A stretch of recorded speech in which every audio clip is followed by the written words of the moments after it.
Hello বন্ধুরা, good morning. Renuka daily blogs চ্যানেলে তোমাদের অনেক স্বাগত। আশা করছি তোমরাও খুব ভালো আছো আর আমিও খুব ভালো আছি। চলো আজকে দিনটাকে শুরু করি। আর এখন ঘড়িতে বাজে সকাল 9:30। এখন থেকে আমার ব্লগটা স্টার্ট করছি। চলো দেখতে থাকো সারাদিন আমি কী কী করি, সঙ্গে থাকো সাথে থাকো। সকালবেলায় শুধু রান্নাটাই কমপ্লিট করলাম সবে মাত্র। আর এবারে ঘরের কাজগুলো করব, করে একটু বেরোনোর আছে, বেরোতে হবে। তো ওই কারণে তাড়াতাড়ি কাজগুলো করতে হবে। আর আজকে কাঁচা ধোয়া কিছুই রাখিনি, কেন এসব করতে গেলে দেরি হয়ে যাবে অলরেডি। আর এখন অনেকটাই বেজে গেছে, আমার তাড়াতাড়ি করা আরও উচিত ছিল কিন্তু হয়ে উঠলো না। তো যাই হোক, কাজগুলো করে নিই চলো। আর সব কাজ করে বেরিয়েই পড়লাম, পুজো দিতে যাব। হেঁটেই যেতে হচ্ছে, কেউ দিয়ে আসার নেই।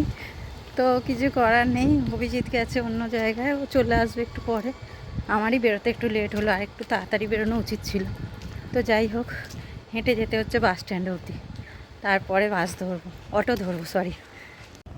আর অটো ধরে চলে এসেছিলাম যেখানে আর কি পুজো দিতে যাচ্ছি ওইখানে। আর নেমে অটো থেকে নেমে যেহেতু সামনে বসেছিলাম আর দেখাতে পারিনি, এবারে হাঁটার রাস্তা। আর এখানে মন্দিরের সামনে বিক্রি হচ্ছে ওই সরায় করে 5 রকম একটা একটা ফল আর বাতাসা আর ওই তোমার মট ফট, এগুলো দিয়েই পুজো দিতে হয়। তো মন্দিরে ঢোকার সময় ওইগুলো দেখলাম। আর যেহেতু অফ ডেটে গেছি ওই জন্য ওখানে হাফ দোকান সব বন্ধই ছিল। ওখানে যেহেতু বৃহস্পতিবার রবিবারটা ভালো হয়, ওখানে হাট বসে, ওই কারণে ওখানটা তখন বেশ জমজমাট থাকে আর ভিড়ও থাকে।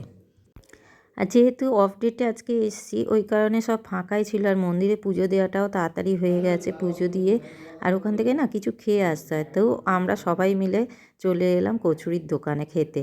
আর ওরা আগেই চলে গেছিলো আর আমি একা পরে গেছিলাম, তাই ওখান থেকে একসাথেই। ওরা চলে গেল, আমি এদিক দিয়ে অটো করে চলে এলাম, যাব দিদিদের বাড়িতে।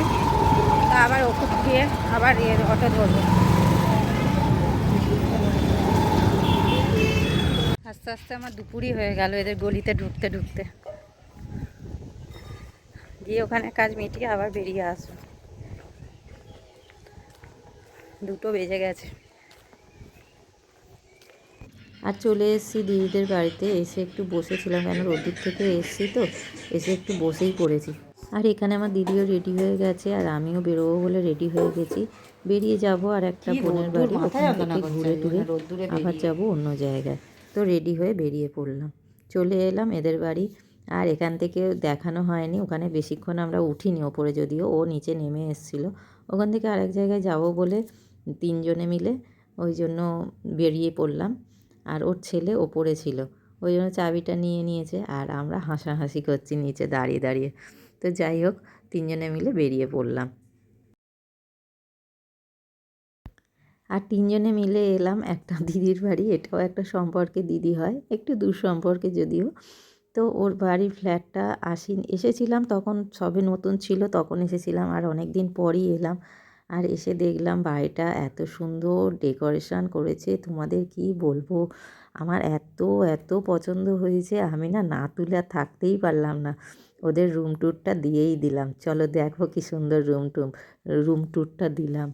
হ্যাঁ, আর দারুণ লাগছে, আমার এত ভালো লেগেছে। আমি দিদিটাকে বলি তুলবো, বলে হ্যাঁ তোল না, কোনো অসুবিধা নেই। বলতেই আমি তুলতে আরম্ভ করে দিলাম, আমার এত ভালো লেগেছে ডেকোরেশনগুলো।